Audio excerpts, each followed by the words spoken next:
김용현 전 국방부 장관에 대한 구속영장 실질 심사가 20분 만에 끝났습니다. 계엄 사태 책임이 모두 자신에게 있다며 김 전 장관은 오늘 심사에 출석하지 않았는데요.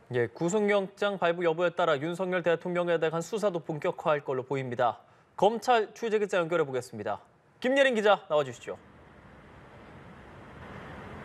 네, 서울중앙지검에 나와 있습니다. 김용현 전 국방부 장관이 오후 3시 영장 심사를 앞두고 심사를 포기한다고 밝히면서 오늘 법원에 나오지 않았는데요. 검찰 측만 출석한 채 시작된 이번 신문은 약 20분 만에 마무리가 된 상황입니다.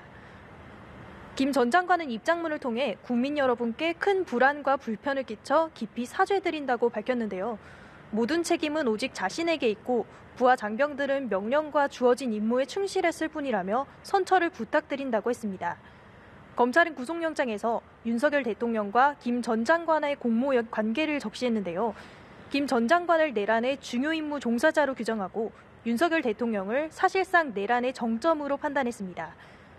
검찰은 또 박안수 육군 참모총장과 곽종근 특전사령관, 여인영 방첩사령관 등과 공모해 국헌 문란의 목적으로 내란을 일으킨 혐의가 있다고 기재한 것으로 알려졌습니다.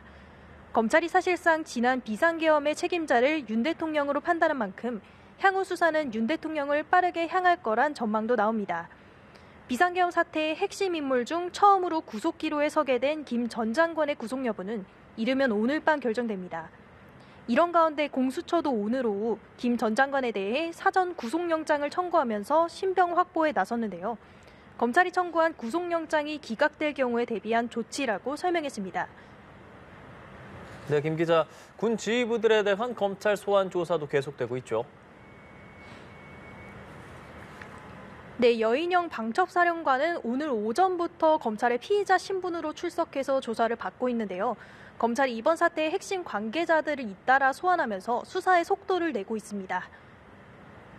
방첩사령부는 비상계엄 당시 국회와 중앙선관위에 병력을 파견한 부대입니다. 여 사령관은 계엄을 사전에 모의하고 주요 정치인들 체포를 시도한 의혹을 받는 인물인데 비상계엄을 사전 공모한 적이 없고 실제로 실행할 줄도 몰랐다는 게 여 사령관 측의 입장입니다. 검찰은 여 사령관을 상대로 계엄 당시 상황과 김용현 전 국방장관이나 윤석열 대통령과의 공모 여부를 추궁할 것으로 보입니다. 앞서 검찰은 박안수 육군 참모총장 등 계엄군 지휘부들을 참고인 신분으로 불러 조사를 이어왔는데요. 비상계엄 사태와 관련해서 현역 군인을 피의자로 소환한 건 이번이 처음입니다. 지금까지 서울중앙지검에서 연합뉴스TV 김예린입니다.